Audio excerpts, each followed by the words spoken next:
Hello friends, എല്ലാവർക്കും നമസ്കാരം. അപ്പം ബാംഗ്ലൂർ തട്ടുകടയുടെ പുതിയൊരു വീഡിയോയിലേക്ക് എല്ലാവർക്കും സ്വാഗതം. നമ്മളിന്ന് ഉണ്ടാക്കാൻ പോകുന്നത് പാൽ ഗോവയാണ്. പാൽപ്പേട നമ്മൾ ഓൾറെഡി ഉണ്ടാക്കി. അതെല്ലാവരും കൂടുതൽ മീൻസ് എനിക്ക് തോന്നുന്നു എൻ്റെ വീഡിയോസിൻ്റെ അകത്ത് ഏറ്റവും കൂടുതലായിട്ട് വർക്കായത് പാൽപ്പേടയാണ്. മോർ ദാൻ 2 lakhs അത് വ്യൂ ഓൾറെഡി കടന്നു കഴിഞ്ഞു. 2,70,000 ഓൾറെഡി കടന്നു കഴിഞ്ഞു. അപ്പം അതേപോലെ തന്നെ നല്ല ടേസ്റ്റോട് കൂടിയിട്ടുള്ളൊരു സംഭവമാണ് നമ്മുടെ പാൽ കോവ എന്ന് പറയുന്നത്. അപ്പം അതെങ്ങനെ ഉണ്ടാക്കുക നോക്കാം. അതിനു മുന്നേ എൻ്റെ ആ പാൽപ്പേട എന്ന് പറഞ്ഞ വീഡിയോൻ്റെ അകത്ത് തന്നെ ഒത്തിരി പേർ എനിക്ക് കമൻറ്റ് ചെയ്ത ഒരു വിഷയം എൻ്റെ ലാംഗ്വേജ്. അതായത് എൻ്റെ നാട് കണ്ണൂരാണ്. അപ്പോൾ ഈ കണ്ണൂർ ഭാഷ യൂസ് ചെയ്തിട്ടു എന്ന് പറഞ്ഞിട്ടുള്ളൊരു കമൻറ്റ് എനിക്ക് തോന്നുന്നു ഒരു 20-ൽ കൂടുതൽ കമൻറ്റ് ആളുകൾ എനിക്ക് കമൻറ്റ് ചെയ്തു. ഞാൻ തണുത്തതിന് ശേഷം എന്ന് പറയേണ്ടതിന് പകരം തണിഞ്ഞതിന് ശേഷം എന്നായിപ്പോയി. അപ്പം അതൊരു തെറ്റായിട്ട് എല്ലാവരും പറഞ്ഞു. കുറേ പേര് പറഞ്ഞു, കുറേ പേര് അതിന് സപ്പോർട്ട് ചെയ്ത് പറഞ്ഞു, കുറേ പേര് അത് മോശമായി എന്ന് തന്നെ പറഞ്ഞു. അപ്പോൾ ഞാൻ ശരിക്കും ശ്രദ്ധിക്കുന്നുണ്ട് എൻ്റെ ലാംഗ്വേജ് ചേഞ്ച് ചെയ്ത് നല്ലൊരു രീതിയിൽ തന്നെ പറയാൻ വേണ്ടി. മീൻസ് നോർമൽ മലയാളത്തിൽ ശരിക്കുള്ള മലയാളം സംസാരിക്കാൻ വേണ്ടി ഞാൻ ശരിക്കും പരിശ്രമിക്കുന്നുണ്ട്. പക്ഷേ എന്തോ ശരിയായി വരുന്നില്ല. എങ്കിലും ഞാൻ ഇനിയുള്ള വീഡിയോസിൽ അതെല്ലാവരോടും ഞാൻ ക്ഷമ ചോദിക്കുന്നു. എനിക്ക് തോന്നില്ല ഒരു ക്ഷമ ചോദിക്കേണ്ട കാര്യമുണ്ടെന്ന് തോന്നില്ല. കാരണം ഞാൻ സംസാരിച്ചത് എൻ്റെ നാട്ടിലെ ഭാഷയാണ്. 10ഓളം വർഷത്തോളമായി ഞാൻ ബാംഗ്ലൂർ ജോലി ചെയ്യുന്നു. എന്നിട്ടും ആ ഭാഷ മാറിയിട്ടില്ലെങ്കിൽ അത് എന്നെ കുറ്റം പറയേണ്ട ആവശ്യമില്ല. കാരണം അതെനിക്ക് ആ ലാംഗ്വേജ് അത്രത്തോളം ഇഷ്ടമായതുകൊണ്ട് തന്നെയാണ് എൻ്റെ വായിൽ ആ ലാംഗ്വേജ് തന്നെ വരുന്നത്. പക്ഷേ എന്തിരുന്നാലും നിങ്ങളുടെ കമൻറ്റിനെ ഞാൻ മാനിക്കുന്നു. അതുപോലെ ഞാൻ ചേഞ്ച് ചെയ്യാൻ ശ്രമിക്കുന്നതാണ്. അപ്പോൾ നമുക്ക് നമ്മുടെ ഇന്നത്തെ ഡിഷിലേക്ക് കിടക്കാം. പാൽക്കോവ അതെങ്ങനെ ഉണ്ടാക്കുക നോക്കാം. അതിനു മുന്നേ ആദ്യം പ്രിപ്പയർ ചെയ്യുന്നതിന് കുറച്ച് ടൈം കൂടുതലാകുന്നുണ്ട്. നമുക്ക് ആകെ 2 ഇൻഗ്രീഡിയൻസേ വേണ്ടും, പാലും പഞ്ചസാരയും. ഞാനിവിടെ എടുത്തിരിക്കുന്നത് 2 ലിറ്റർ പാലും 1 കപ്പ് പഞ്ചസാരയാണ് എടുത്തിരിക്കുന്നത്. 1 കപ്പ് പഞ്ചസാര പൊടിച്ചത്, നന്നായിട്ട് പൊടിച്ചെടുത്താണ് ഞാൻ ഇവിടെ യൂസ് ചെയ്യുന്നത്. പഞ്ചസാര നിങ്ങളുടെ ഇഷ്ടത്തിന് യൂസ് ചെയ്യാം. ഞാൻ ഇൻഗ്രീഡിയൻസ് ഒന്നും കാണിക്കുന്നില്ല, കാരണം ആകെ 2 ഇൻഗ്രീഡിയൻസ് മാത്രമേ ഉള്ളൂ. അതുകൊണ്ട് ഇൻഗ്രീഡിയൻസ് വേറെ തന്നെയായിട്ട് എക്സ്പ്ലെയിൻ ചെയ്യാൻ പോകുന്നില്ല. അപ്പോൾ നമുക്കിത് എങ്ങനെയാണ് പ്രിപ്പയർ ചെയ്യുന്നത് നോക്കാം. പാൽക്കോവ, ഇന്നത്തെ സ്പെഷ്യൽ പാൽക്കോവ നോക്കാം.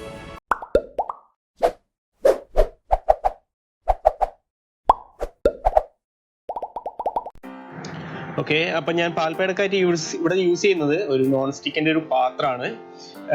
അപ്പോൾ നമുക്ക് ഫസ്റ്റ് ഈ നോൺ സ്റ്റിക്കിൻ്റെ ഇത് മീൻസ് സ്റ്റൗ ഒന്ന് കത്തിക്കാം, ഈ പാത്രം ഒന്ന് ചൂടാക്കണം. അതിനുശേഷം നമുക്ക് നമ്മുടെ പാല് ഇതിലേക്ക് ഒഴിക്കാം. ഞാൻ ഇൻട്രോയിൽ ഞാൻ പറഞ്ഞിരുന്നത് 2 ലിറ്റർ പാലെന്നായിരുന്നു, 2 ലിറ്റർ പാലെന്നായിരുന്നു. പക്ഷെ ഞാൻ ഇപ്പോൾ ഇവിടെ യൂസ് ചെയ്യുന്നത് 1 ലിറ്റർ പാല് മാത്രമാണ്.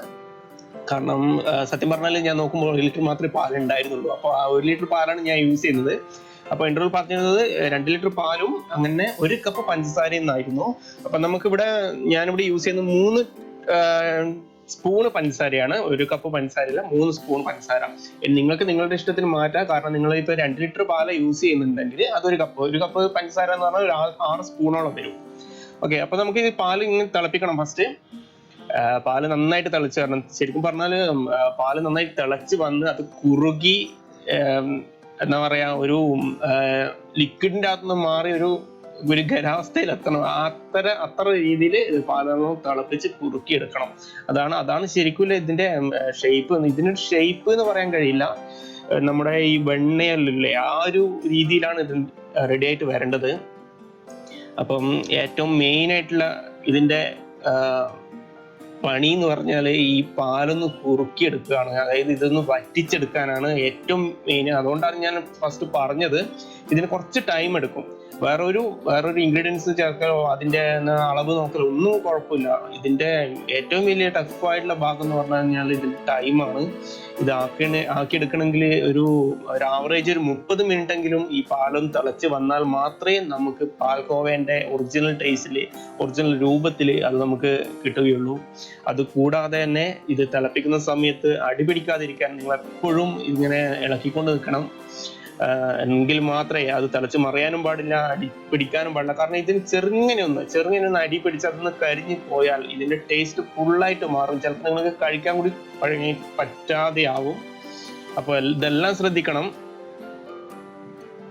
അപ്പൊ നമുക്ക് നന്നായിട്ടൊന്ന് ഇളക്കി കൊടുക്കാം. ഞാനിപ്പം ഒന്ന് സിമ്മിലേക്ക് ആക്കുന്നുണ്ട്. കാരണം ഫസ്റ്റ് തന്നെ കൂടുതൽ തിളച്ച് പോയാൽ ചിലപ്പോൾ തിളച്ച് മറിയാൻ സാധ്യതയുണ്ട് എൻ്റെ കയ്യിൽ നിന്ന്. നിങ്ങൾക്ക് നല്ലൊരു കോൺഫിഡൻസ് ഉണ്ടെങ്കിൽ നിങ്ങൾക്ക് ഫുൾ ഇട്ടിട്ട് തന്നെ നിങ്ങൾക്ക് ചെയ്യാവുന്നതാണ്. ഞാൻ തീ ചെറുങ്ങനെ ഇതിന്റെ ചൂട് ചെറുങ്ങനെ ഒന്ന് കുറച്ചിട്ടുണ്ട്. ഓക്കെ, നമുക്കിപ്പോൾ നന്നായിട്ടൊന്ന് ഇളക്കി കൊടുക്കാം.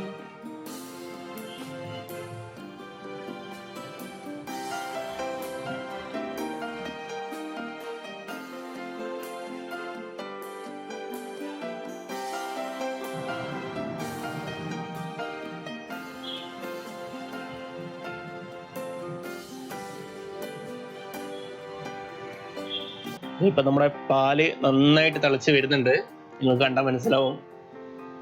അതുകൊണ്ട് കൂടുതൽ സൂക്ഷിക്കണം. കൂടുതൽ തിളക്കുന്നതിനനുസരിച്ച് നമ്മൾ കൂടുതൽ സൂക്ഷിക്കേണ്ടതാണ്. സത്യം പറഞ്ഞാൽ എനിക്കിപ്പോ എന്റെ ലാംഗ്വേജ് ഇപ്പൊ ഭാഷ പറയുമ്പോൾ ചെറിയൊരു പേടിയാണ്. കാരണം ഈ ഇളക്കുക, കുറുക്കിയെടുക്കുക, ഇതൊക്കെ എല്ലാ സ്ഥലത്തുള്ളത് തന്നെയാണെന്നൊന്ന് ഡൗട്ട് ഉണ്ട്. അപ്പം ഓക്കെ, ഇപ്പൊ നമ്മുടെ പാല് ശരിക്കൊന്ന് കുറുകി എന്താ പറയാ, സാധാരണ നല്ല രീതിയിലൊന്ന് വറ്റി വന്നിട്ടുണ്ട്. പക്ഷെ ഇത്രമാത്രം പോരാ, ഇതിന്റെ പകുതി ആയിട്ടേ ഉള്ളൂ. ശരിക്കും പറഞ്ഞാൽ പകുതി ഇതായിട്ടേ ഉള്ളൂ. അപ്പം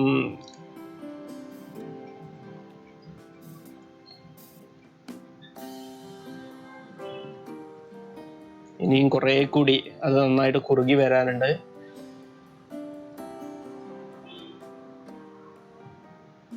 കഴിക്കാൻ നല്ലൊരു ചൂട് വരുന്നുണ്ട്. കാരണം ഇത് കുറെ സമയമായില്ല, ഇപ്പൊ ഒരു 15-20 മിനിറ്റോളായി ഞാനിങ്ങനെ എന്താ പറയാ ഇളകിക്കൊണ്ട് നിൽക്കുന്നത്. അപ്പൊ ഇതിന്റെ ആവി കയറിയിട്ട് കഴിക്കാൻ നല്ല ചൂട് വരുന്നുണ്ട്. അതെല്ലാം ശ്രദ്ധിക്കണം.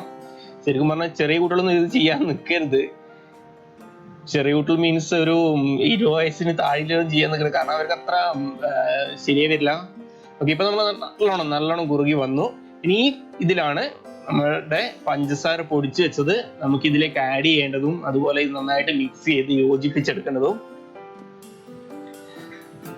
അപ്പം ഞാനിപ്പം ഇവിടെ ആഡ് ചെയ്യുന്നത് 2 സ്പൂൺ പഞ്ചസാര മാത്രമാണ്. പക്ഷെ നമുക്ക് 3 സ്പൂൺ വേണം. പക്ഷെ എങ്കിലും ഞാൻ എൻ്റെ രുചി, എൻ്റെ മധുരത്തിന്റെ അളവ് നോക്കിയതിന് ശേഷം മാത്രമേ ഞാൻ കൂടുതൽ ഇടൂ. സാധാരണ ഒരു പാൽക്കോവന്റെ ഇത് 1 ലിറ്റർ പാൽ ഒരു 3 സ്പൂൺ പഞ്ചസാര ആവറേജ് വേണം, എങ്കിൽ മാത്രമേ അതിന്റെ ശരിയായ ടേസ്റ്റ് നമുക്ക് കിട്ടും. ഇനി നമുക്ക് നന്നായിട്ട് ഒന്ന് യോജിപ്പിച്ചെടുക്കാം. ഈ പഞ്ചസാരന്റെ കട്ട പിടിച്ച എല്ലാം യോജിച്ച് ഇതിൽ ചേർന്ന് വരണം. ഇപ്പം നിങ്ങൾ കണ്ടാൽ മനസ്സിലായി, ചെറുങ്ങനെ ഒന്ന് മീൻസ് പാത്രത്തിൽ നിന്ന് ഒരു വിട്ട് വരുന്ന രീതിയിലായി വന്നിട്ടുണ്ട്. അതാണ് നമ്മുടെ ഒറിജിനൽ എന്താ പറയാ ഒരു പാൽക്കോവന്റെ ഒറിജിനൽ ഇത് എന്ന് പറഞ്ഞത് ഈ ഒരു ടൈപ്പ് ഇതാണ്. പാത്രത്തിൽ നിന്ന് വിട്ട് വരുന്ന രീതിയിൽ വരണം. ഇത് തന്നെയായിരുന്നു നമ്മുടെ പാൽ പേടയുടെയും ഞാൻ അതിൻ്റെ അതും പറഞ്ഞ ഈ ഒരു ലെവൽ തന്നെയായിരുന്നു. കൂടുതൽ മീൻസ് കുറുകി പോരുത്. ഈ ഒരു ഷേപ്പിൻ്റെ അകത്ത് തന്നെ നമുക്കിത് വേറെ പാത്രത്തിലേക്ക് മാറ്റി വെക്കണം. കാരണം ഇത് തണുത്തതിന് ശേഷം ഇത് കുറച്ചുകൂടി ഇതൊരു ഹാർഡായിട്ട് മാറും. അത്ര കൂടുതൽ ഹാർഡാവില്ല. പാൽപ്പേടേന്റെ അത്ര ഒരു ഹാർഡ് ഇതിന് വരില്ല, കുറവായിരിക്കും. ഓക്കെ, അപ്പൊ നമ്മുടെ ഇന്നത്തെ റെസിപ്പിയുടെ ഇത് റെഡി ആയിട്ടുണ്ട്. ഇനി നമുക്കിതൊരു വേറൊരു പാത്രത്തിലേക്ക് നമുക്ക് മാറ്റിയേക്കാം.